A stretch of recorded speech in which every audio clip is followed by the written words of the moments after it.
Bueno, volvemos con Macondo. Gracias a todos y todas los que nos están acompañando y vamos a hablar ahora de la situación que se está viviendo en Cuba, bajo este asedio petrolero que comenzó junto al bloqueo naval a Venezuela ya a fines del año pasado, ponerle a partir del mes de septiembre, pero que se agravó mucho después del secuestro de Nicolás Maduro el 3 de enero y ni hablar a partir de la orden ejecutiva de Donald Trump el 29 de enero.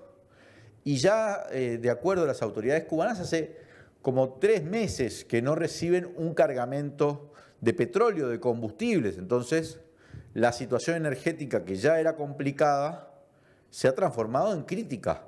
Crítica hubo en el último mes de marzo 2 o 3 blackouts. Hay uno que no sé si fue estrictamente un blackout, pero fue un apagón que incluyó buena parte del país y no hay ninguna... todo el mundo está viendo a ver qué pasa con este petrolero ruso, el Anatoly Kolotkin, que en principio se está dirigiendo hacia Cuba y de hecho ayer hubo declaraciones del ministro de Energía ruso dando a entender que están enviando combustible, pero hay que ver si llega o no llega. Ya ha habido otros petroleros que se han desviado, petroleros no de bandera rusa estrictamente, pero con petróleo ruso, sancionado, como dicen, por los Estados Unidos. Nos acompaña Josué Veloz Serrade, que forma parte del colectivo que publica La Tiza, un medio cubano donde analizan, discuten la peripecia de la Revolución Cubana. Tenemos contacto con él y que escribió hace pocos días un artículo. A mí me pareció muy interesante, lo comentábamos con Ina también, un artículo que se llama Cuba, la encrucijada de un multilateralismo hipócrita. Y a mí me pareció muy interesante porque opone la situación cubana en el contexto de una geopolítica donde realmente se evidencia la soledad con la que tiene que afrontar la isla este bloqueo petrolero. Soledad que incluye además a los gobiernos también progresistas o con posiciones contrarias a los Estados Unidos, porque el nivel de extorsión, de chantaje o de presión que ponen los Estados Unidos ha cortado el flujo petrolero. ¿Puede ser acaso eso compensado con otro tipo de ayudas que han sido muy importantes? Por ejemplo, las ayudas humanitarias que ha enviado México, que está enviando Brasil, China, pero sin petróleo.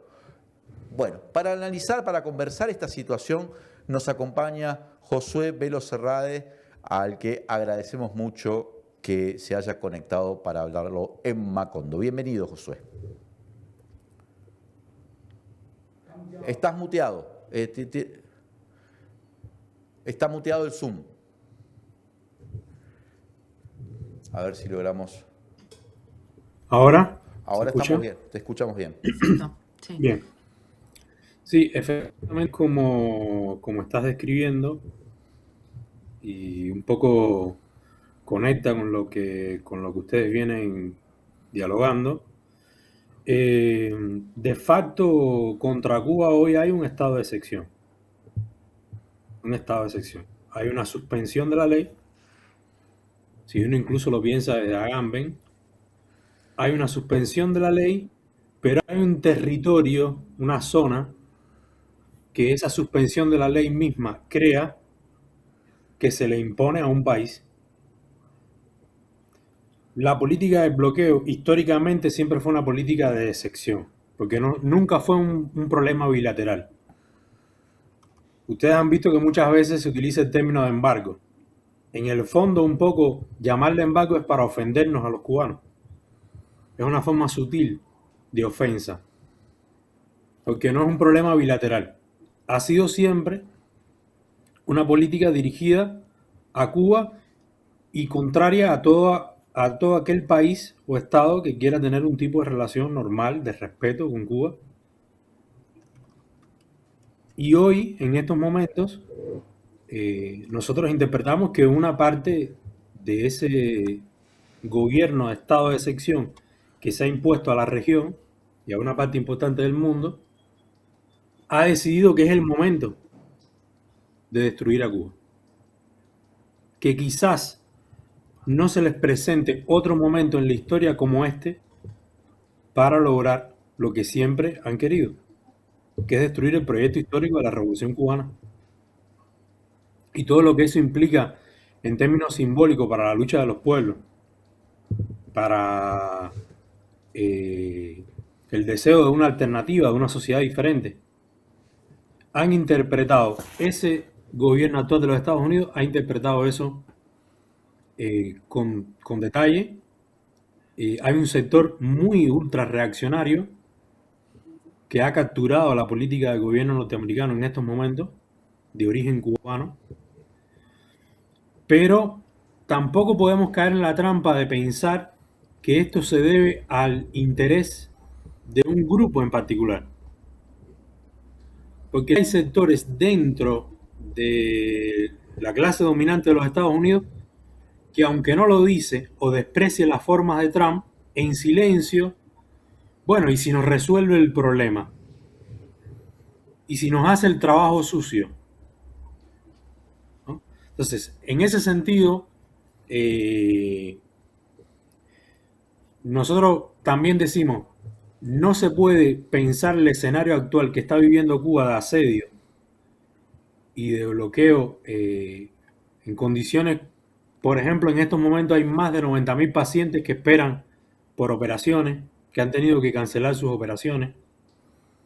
Un sistema hospitalario que venía con muchísimas dificultades propias de la crisis, la pandemia, que nunca se pudo recuperar.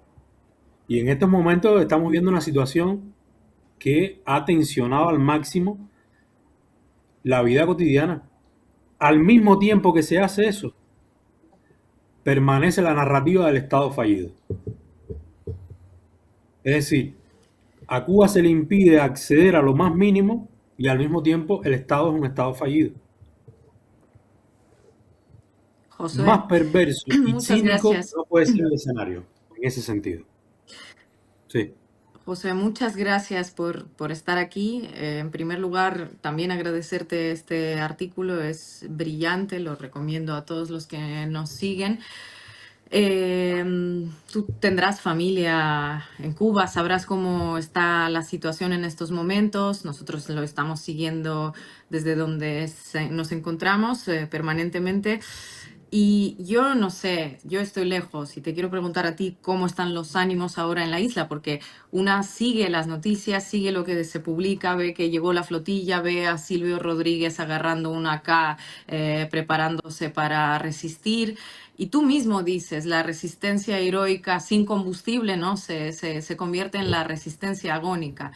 Dime tú cómo son los ánimos de la gente que está en Cuba, porque yo tengo la sensación de que es efectivamente en muchos años quizás el momento más doloroso en la que la resistencia empieza a ser efectivamente agónica. Entonces, ¿cuál es la, los ánimos de la gente que está ahí frente a todo lo que pasa, cómo se sienten y cuál es el plan?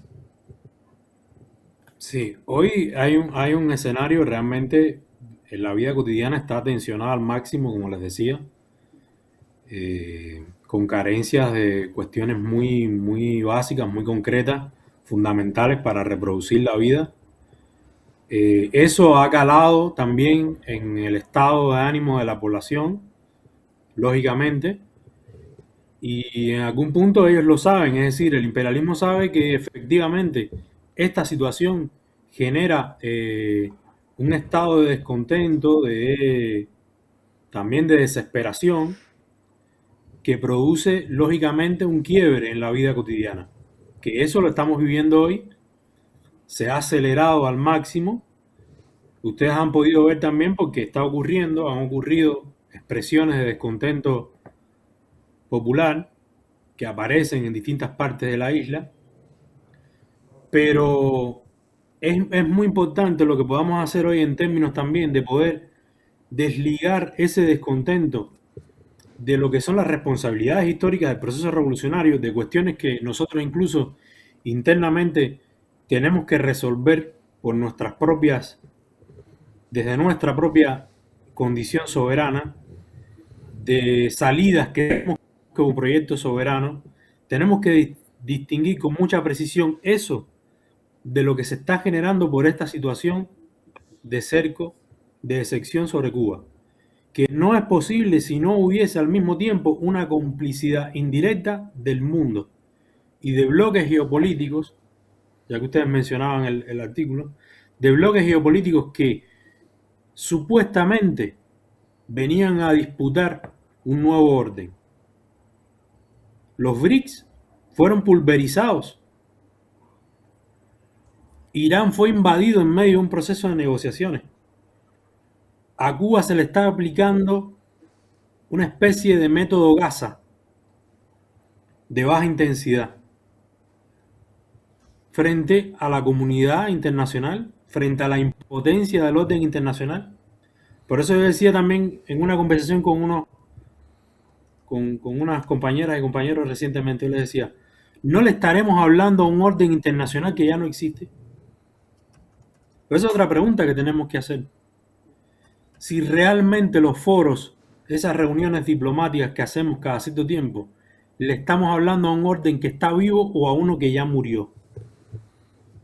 Porque, y ahí conecto nuevamente con tu pregunta sobre la desesperación y sobre el estado de ánimo del pueblo cubano. No es que Cuba puede ser invadida, yo lo dije recientemente, Cuba ya fue invadida, está siendo invadida. Nosotros estamos viviendo un escenario de guerra, en la cual, un escenario donde la caída de las bombas, como comentaba con unos compañeros recientemente, no necesariamente es cuando comienza la guerra, por lo general es cuando terminan. Entonces, en ese sentido, efectivamente, ellos apuestan a la disolución de algo mucho más profundo que cualquier otra cuestión coyuntural que nosotros pudiéramos estar discutiendo. La disolución de la nación misma. La disolución de la habilidad de una nación soberana que elija su propio destino. Entonces, en ese sentido, la desesperación es máxima, está tensionada la vida cotidiana y hay cuestiones que para romper esta situación estructuralmente, como yo digo, no coyunturalmente, hay cosas que dependen de Cuba y hay otras que no dependen de Cuba. Probablemente estamos en el momento en que más cosas no dependan de nosotros, de nuestro propio esfuerzo. Porque esto es importante decirlo también. Estados Unidos, Trump, el imperialismo, pero esta fase en particular tiene un método de negociación completamente diferente. No es negociación en los términos que nosotros conocemos tradicionalmente, que se llegan a acuerdos, que se establece una mesa, que se respeta a la otra parte. Acá estamos hablando de algo que se le llama negociación, pero en el fondo es sometimiento. Que el otro deje de existir, que deje de ser soberano. Eso no es un proceso de negociación y eso es lo que Estados Unidos está imponiendo al mundo. Entonces, ¿qué posibilidades para romper esta situación puede tener Cuba en un proceso de negociaciones donde la otra parte no hace 3 semanas mató a casi todo el equipo negociador de un país soberano y lo invadió? Es decir, también la situación nos está diciendo que incluso ese escenario de negociación requiere instrumentos que no son los que habitualmente podemos convocar para ese tipo de ejercicio. Entonces, es muy difícil, es decir, hay un escenario que se abre. Yo recupero lo que decían al principio sobre la resistencia iraní. Ha abierto un paréntesis, porque Estados Unidos hoy e históricamente puede convivir con operaciones quirúrgicas, pero no con escenarios de guerra de desgaste. Es decir, si ellos pueden resolver rápido el problema, entrar y salir, ponen todas sus fuerzas en esa posibilidad. Ahora, los escenarios de desgaste son muy complejos para ellos. Algo que ha ocurrido en Irán. En Irán se ha desencadenado una resistencia más allá de todas las discusiones que uno pueda tener con el proyecto histórico de la Revolución Islámica, en términos de resistencia soberana, abrió ahí un paréntesis que Estados Unidos no planificó, no esperó. Josué, Eso nos abre a nosotros dos posibilidades, a mi juicio. Una, se modifica el escenario geopolítico a favor del sur global, que ese sería el mejor escenario. Dos, la bestia se va herida al Oriente y quiere por todos los medios una victoria que le pueda mostrar al mundo y a su base electoral. Pero tiene que ser una victoria rápida.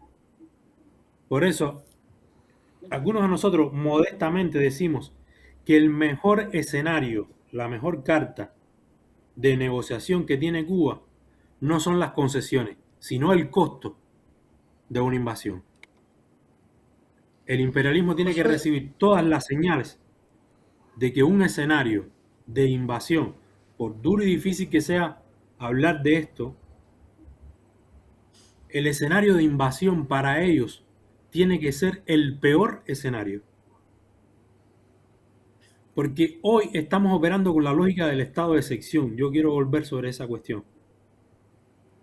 No es un momento donde Cuba podría decir, bueno, llegamos a una mesa de negociaciones, establecemos estos puntos, estas reformas, estos cambios. La lógica que está mostrando la otra parte es que quiere el sometimiento.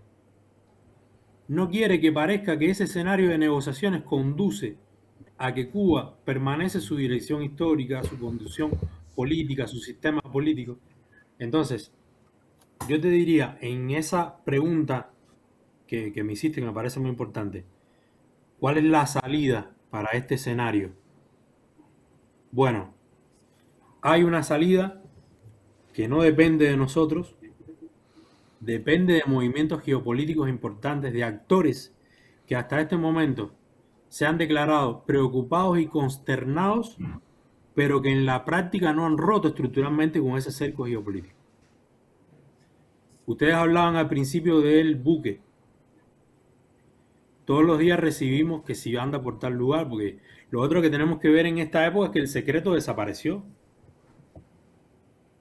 Ya saben cuándo sale algo de un lugar, por dónde va. Se genera hasta una especie de show cínico de aquellos que quieren Pero ver podría ser hundirse a Cuba. disuasorio ese buque, Claro, como pasó con ahí la se crisis de los abre, misiles, digo, porque si no, si te está siguiendo eso a los periodistas de New York Times, ¿qué sentido tiene mandar esos dos buques? Para mí, algo tiene que haber ahí. claro.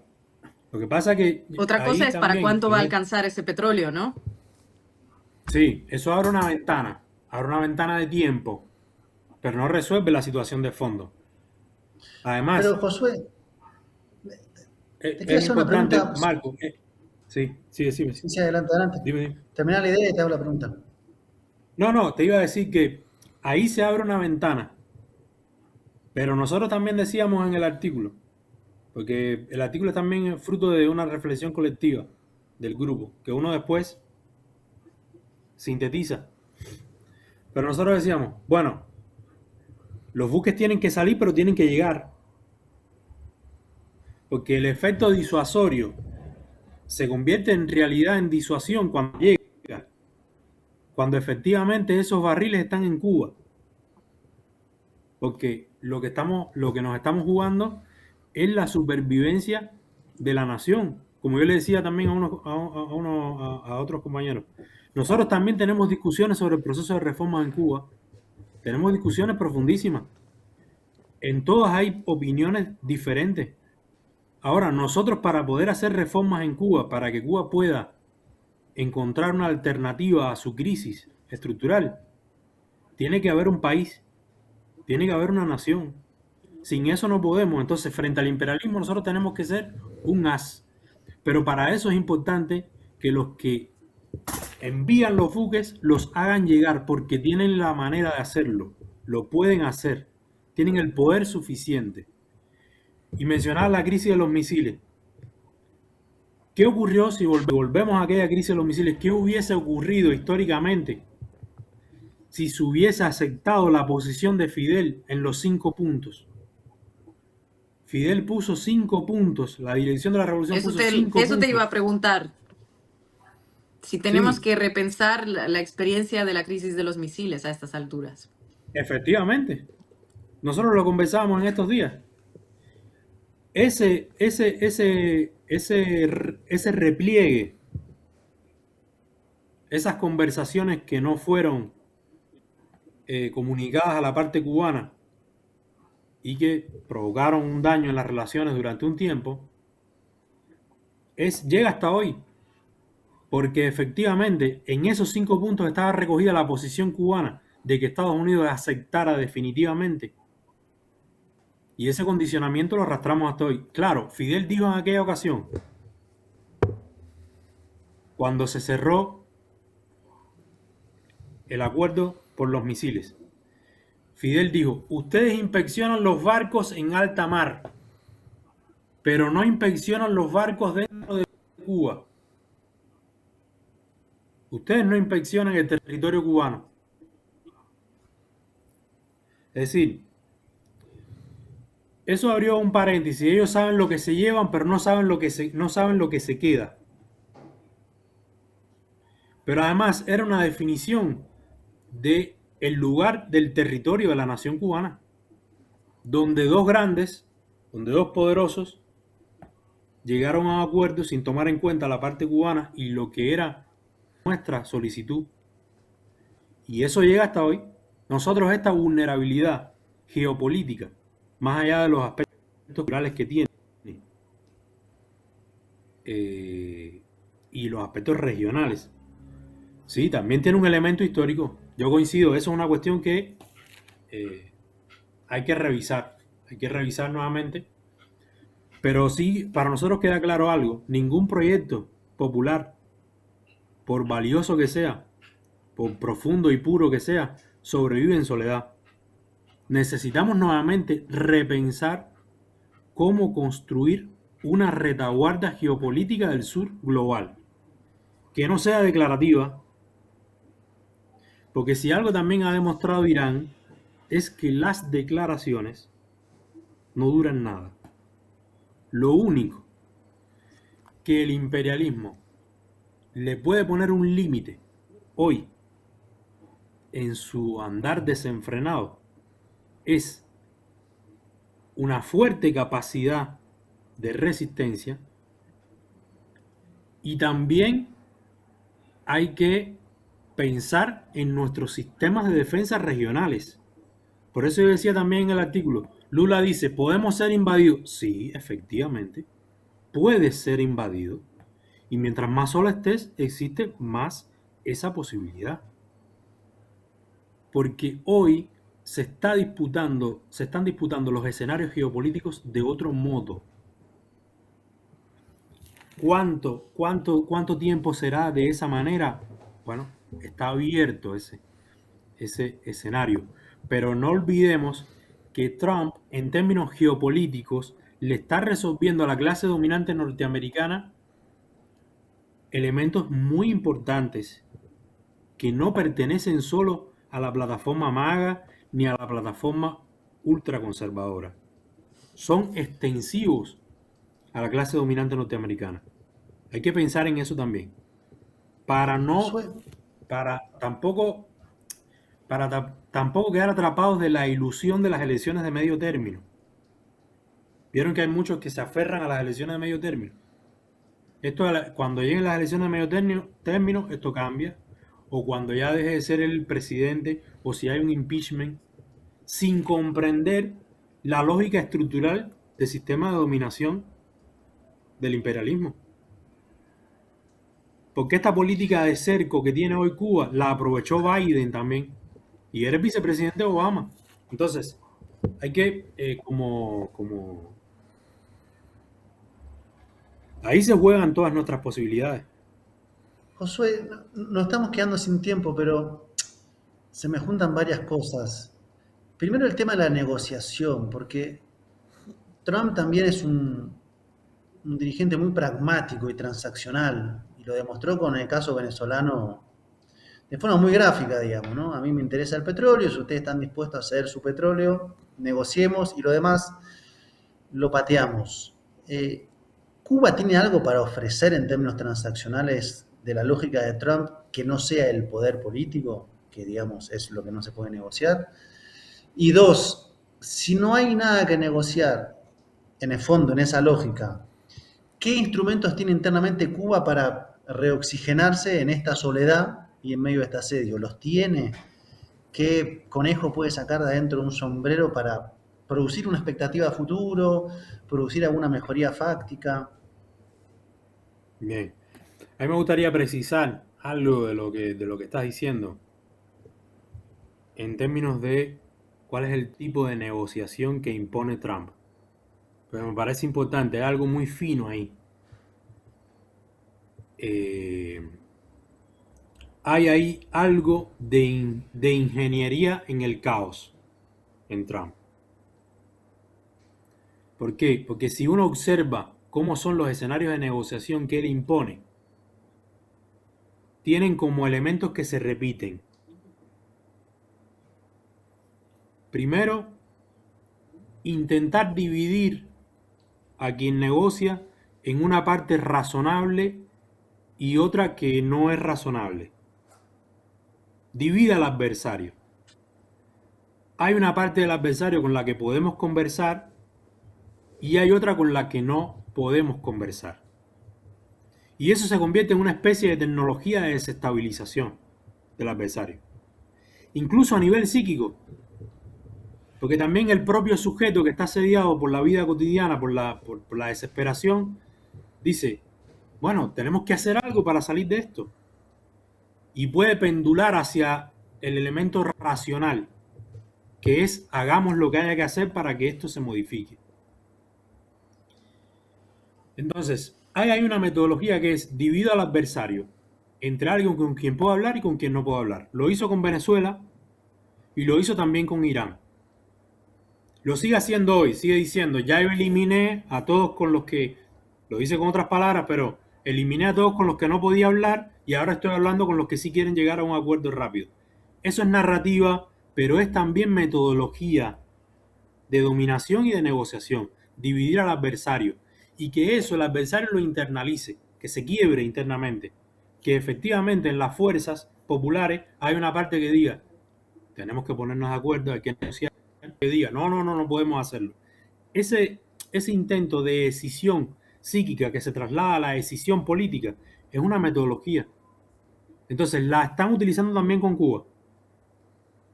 Porque hay muchas operaciones en noticias, en trascendidos de las negociaciones, que buscan nuevamente instalar este clima del que yo estoy diciendo. Hay una parte con la que podemos hablar, que quiere llegar rápidamente a un acuerdo, y hay otra que no. Y en el medio acelero el tiempo, digo, si no hacen esto, van a desaparecer o van a ser destruidos. Entonces, en esa metodología ahí hay una trampa que hay que tratar de romper. Yo empezaría por ahí. Hay que tratar de romper esa trampa. No hay que caer en esa trampa en una mesa de negociaciones. Irán lo ha demostrado. Los soldados van a enviar tropas terrestres. Acérquense. Los estamos esperando. Es una forma, no digo que sea la única, pero hay que romper ese circuito de la desestabilización y de la división interna.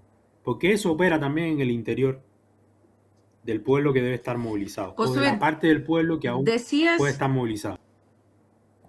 Nos estamos quedando sin tiempo, pero la verdad que está muy interesante escucharte. Decías que hay muchas cosas ahora mismo en este momento que no dependen de Cuba y que la mayoría de las cosas, de hecho, dependen de otras potencias. Una visión desde Cuba, una visión realista, ¿no? Más que pensamiento ilusorio. ¿Qué podrían hacer verdaderamente Rusia, China, los bloques geopolíticos, Brasil, México, de verdad, más allá de mandar ayuda humanitaria, que recibimos, aplaudimos la solidaridad, pero evidentemente no es lo suficiente? ¿Qué podrían hacer en este momento geopolítico? Yo creo que hay si dos tuviesen cosas. voluntad. Primero, yo creo que hay dos cosas. Hay una primera que tiene que ver con ese escenario geopolítico que bien está señalando, que tiene que ver con romper el cerco, en principio de manera humanitaria y después de manera estructural. Hay que enviar el apoyo necesario y suficiente para que Cuba quede protegida de un escenario de invasión. A riesgo Esa de es mi ser primera opinión. bombardeado, sancionado, impuestos aranceles de 80% y demás, independientemente Tienen de que eso. asumir medidas fuertes estructuralmente contra el cerco de los Estados Unidos sobre Cuba. Y hay cosas muy concretas que pueden hacer y tienen a mano hacer. Y las pueden hacer. Eso es lo primero. ¿Cómo eso se puede hacer? Bueno, eso supongo que lo pueden definir. Pero lo pueden hacer porque lo han hecho históricamente. Lo han hecho en otros momentos de la historia. Eso en un primer plano. Un segundo plano es el escenario interno. En este escenario creo que es un momento para escuchar mucho al pueblo. Hay que tratar de estar cerca del pueblo lo más posible. Generar estrategias para afrontar la crisis que apelen a la solidaridad. Como una compañera que le decía el otro día a mi papá, a veces nos estamos reuniendo solo para protestar porque no llega la electricidad. Pero no nos estamos reuniendo para discutir alternativas a la crisis, alternativas populares, que inicialmente pueden ser un paliativo, pero que pueden constituir redes de solidaridad, que tienen que ver con alimentación, con cuestiones muy concretas, que a veces una parte de la población tiene y otra parte no, y generar esas redes de solidaridad interna, ¿no? Y hay un tercer elemento. Yo decía dos, pero me parece que hay un tercer elemento, que es la solidaridad de los pueblos. Porque esa soledad geopolítica de Cuba puede estarse experimentando, pero al mismo tiempo se ha desatado una grandísima solidaridad de todos los pueblos. Lo más que podamos hacer desde cualquier lugar del mundo en el que estemos es a toda persona que en algún punto se sienta afectivamente ligada al proyecto histórico de la Revolución Cubana es ¿qué puedo hacer para ayudar a Cuba hoy concretamente? ¿Qué puedo hacer? ¿Es un generador? ¿Es un panel solar? ¿Es alimentación? Y hacerlo. Buscar la manera de que todos los comités de solidaridad que hoy lo están haciendo, pero profundizar esa conversación pueblo a pueblo, persona a persona, militante a militante, hoy más que nunca tenemos que hacerlo. Entre otras cosas, por algo que yo digo en el texto que lo sigo reafirmando. Defender a Cuba es defenderse a sí mismo. Si el mundo y si el sur global permite que Cuba caiga, que el proyecto de la revolución cubana se disuelva, la caída del muro de Berlín, y ojalá no esté exagerando, en términos simbólicos y afectivos que son tan importantes en la esperanza y en la lucha política, el muro de Berlín será un leve recuerdo al lado de lo que va a significar la pérdida de Cuba para los pueblos del mundo. Incluso para esos mismos estados que pueden en algún momento calcular que al entregar al más débil se mantienen a salvo. No se mantienen a salvo, van por ellos. Tienen que saberlo. José, muchísimas gracias por esta entrevista. Lamentablemente nos hemos quedado sin tiempo. Clarísimo, compañero, mucho ánimo. Y a ver si te oyen allá, donde se toman decisiones políticas reales. Gracias. Gracias, Josué. Muchas gracias a ustedes. Y gracias a todos. Me quedé muy impactado. Me parece una intervención realmente valiosa. Está todo muy contaminado hoy la discusión política por la propaganda también y a veces por intervenciones. Esta de Josué, yo la había leído el otro día y digo, qué valioso, ¿no? Son discusiones que son puntos de vista y reflexiones que me parecen que todo el mundo debería tener presente.